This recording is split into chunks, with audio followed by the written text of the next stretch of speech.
20 giorni dall'evento atmosferico che ha colpito la Riviera del Brenta, l'ente bilaterale viene sul territorio per presentare i servizi che può erogare ai soci, ditte e dipendenti. La conferenza stampa è stata indetta dal nuovo consiglio di amministrazione in particolar modo per sottolineare che l'ente bilaterale è vicino a questa terra e per questo motivo ha aumentato i plafond per chi dovesse aver subito danni per gli eventi atmosferici. L'ente bilaterale interverrà anche in futuro per un intervento a favore della popolazione che però deve essere ancora deciso dal consiglio di amministrazione. Gianni Castellan, neo vicepresidente dell'ente bilaterale dell'artigianato veneto. Avete preso da poco la carica, tutto il nuovo CDA dell'EBAV e vi siete trovati subito a un evento straordinario. E quindi l'ente bilaterale da subito, visto che è vicino alle imprese e ai dipendenti soci, ha attivato dei servizi speciali. Ce li può raccontare? Allora, abbiamo usato le due leve classiche per quanto riguarda sia gli imprenditori artigiani sia per i lavoratori dipendenti dell'artigianato, nostri soci, che sono due leve legate alle calamità naturali. Solo che per questa occasione il CDA ha deliberato molto velocemente il raddoppio delle quantità economiche messe a disposizione. Sono 4.500 euro di intervento per ogni singolo lavoratore e 15.000 euro di intervento per ogni azienda artigiana.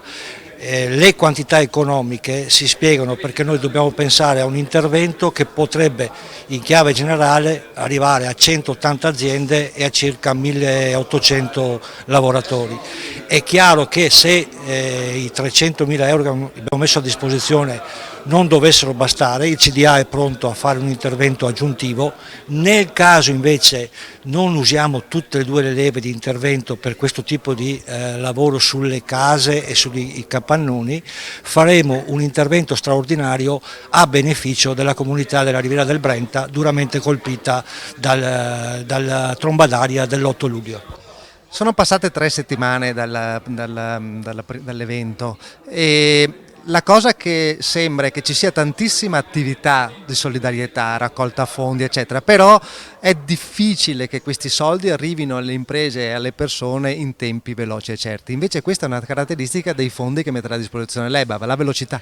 Sì, l'ente bilaterale del Veneto è nelle condizioni di erogare al massimo entro 60 giorni a fronte della richiesta da parte di chi è stato colpito l'erogazione delle risorse ed è anche nelle condizioni di poter fare un intervento altrettanto rapido di commessa presso aziende magari artigiane del territorio per cogliere la negatività dell'evento e trasformarlo in un'occasione di opportunità di lavoro per le imprese artigiane associate e per i dipendenti associati all'ente bilaterale del Veneto. Rinaldo Pellizzari, nuovo presidente dell'ente bilaterale. Presidente, l'EBAV si è attivato subito per andare incontro ai soci, pochi, speriamo, che hanno avuto dei problemi col tornado qui di Dolo, però l'ente bilaterale è un elemento che c'è sempre per imprese e dipendenti soci, che sono moltissimi, e dà moltissimi servizi durante tutto l'anno. Guardi, colgo l'occasione e mi sono portato proprio l'appunto. All'EBAV sono iscritti 35.000 aziende per un numero di 140.000 lavoratori. In ogni associazione di categoria del territorio c'è uno sportello EBAV.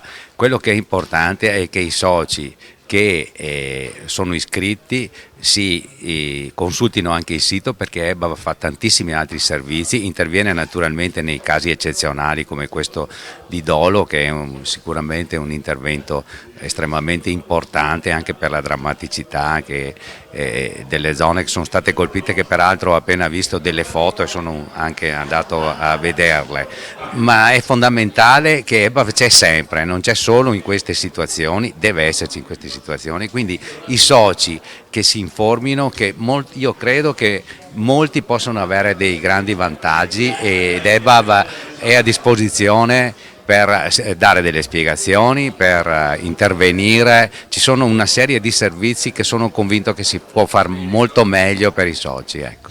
Non a caso l'ente bilaterale ha previsto anche di erogare non solo a chi è socio il contributo per l'evento, ma state valutando come consiglio di amministrazione un intervento verso la popolazione. Certo, perché EBAV non è solo,